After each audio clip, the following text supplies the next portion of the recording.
All right, we had a request from Roger for some Americana details, maybe some tricks to hit the Americana from side control. I'm going to have my partner down in side control here.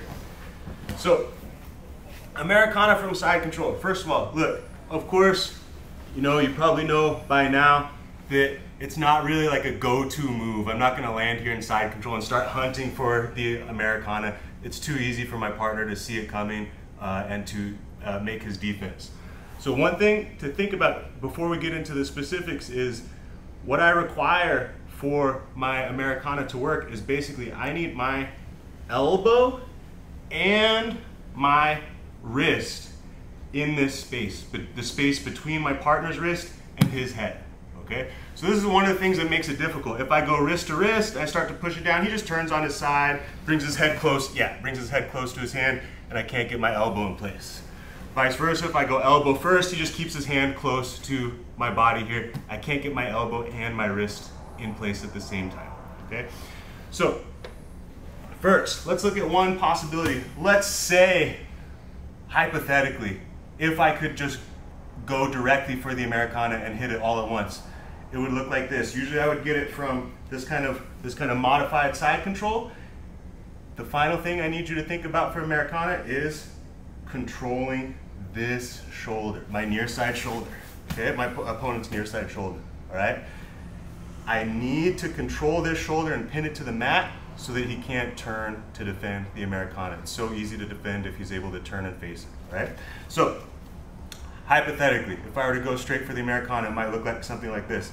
I could mess with his neck, okay, maybe make him afraid of a choke, and yeah, when his hand starts to come up away from his body, I would punch straight to the wrist, and this has to be all coordinated, all together.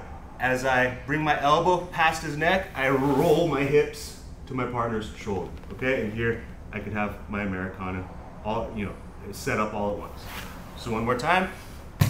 Look, it's never gonna be enough. Even if I get the wrist and the elbow and he can turn on his side, I'm never gonna finish it, okay? So if I were to get it all at once, I would go to the wrist, I would use the turn of my hips to help push my elbow past his neck and his wrist out away from his body. And then I would start to join on my grip for the finish, all right? Now, much more likely, where I often get an opportunity for the Americana, when I land in side control, if I can start to push this wrist away from the body and get my arm to this side, okay? This is the position I'm looking for immediately when I land in side control. If I get a chance to get here and wrap up this arm like this, I'm always gonna take it, okay? Because it leads to Kimuras, far side arm bars, inverted arm bars from this side, all sorts of good stuff here, okay? So, from here, let's say, for sake of example right now, my partner has his hand to this side of my head. We'll go over in a second if it stays on this side. If it's on this side, this is my ideal circumstance. This is what I'm hoping. I've got everything here, okay? I can set up Kimuras, arm bars, but my favorite is this inverted arm bar here. Step over and get my finish right here, okay? Nice and easy. Now, what happens a lot of the time when I get here, okay, maybe my opponent stuck his hand over there because he felt me maybe looking for Americana, he hides, all right? Most of the time, he's gonna realize this is the mistake and he's gonna start to try to bring his hand back. At this point, when he tries to bring his hand back, I like to block, okay? I like to keep it on this side of my head. So every time my partner tries to bring it around, I just block with my head. He doesn't have the range of motion to get his arm around, okay? Again, my first thought, the Americana is not the go-to. My first thought is working on this elbow here. But if I feel he's very determined, he goes 3 or 4 or 5 times, okay, tries to bring his hand around, I block, block, block. Now, while he's doing that, I'm gonna set up this hand. And eventually after he tries a couple times, I'm gonna let him bring his hand around. Okay, and he just brings it right into the Americana, all right? So, from here, I'm working my attacks. I feel him trying to bring his hand around. Okay, block a couple times, block. And then when he really tries to fake me out and go fast, I just catch right there, okay? Now, here's something else important. Even here, if he can turn on his side, he's gonna make an escape, okay? So look, every single time I get any little increase in my control on this arm, I'm going to increase my control on his shoulder. Okay?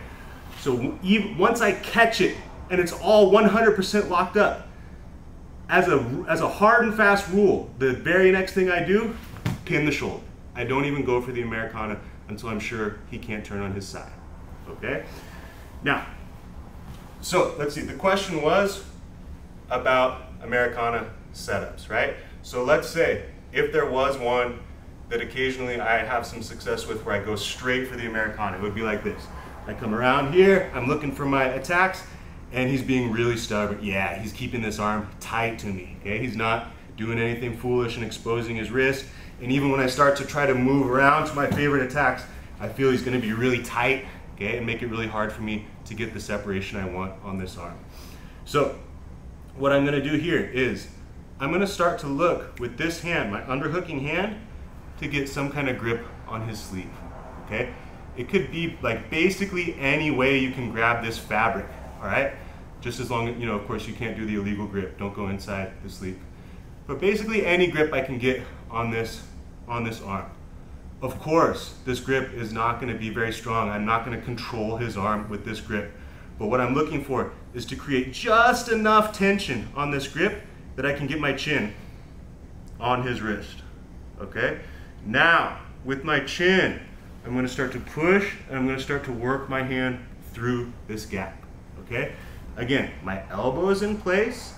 I need to get my wrist between his neck and his wrist, okay? With my chin holding his arm, I'm just gonna look to weasel this through any way I can and then start to climb, climb, climb. Every time I get a little more control on this arm, I go a little more on the shoulder, a little more on the arm, a little more on the shoulder, okay? Until I can get my Americana finish. So one more time, we land here, I come around, I feel he's really tight, he's not gonna expose anything. I start to make this grip. This grip is not for control. If he wants to swing his arm around to the other side of my head, I'm not gonna stop him with that grip. That's fine, because that's where I want him, okay? But here, it's just to create just a little bit of tension to get my chin here. I start to push with my chin, pin with my shoulder, or pin with my hips, okay? You see how I just get my wrist on his wrist. I don't need to fiddle around with the grip too much. Just this is plenty to get my finish here. All right? So, there you go. Request for Roger. Some little tricks, little things to try out with the Americana. Again, remember, the idea, you don't want to land in side control and start hunting for Americanas right away, but they're a really good threat to have to make your opponent move their hand to those more vulnerable positions, and they're a really good threat to have when they're trying to escape from something more dangerous like those arm bars we talked about. All right, so bear those in mind when you're trying them out. Thank you.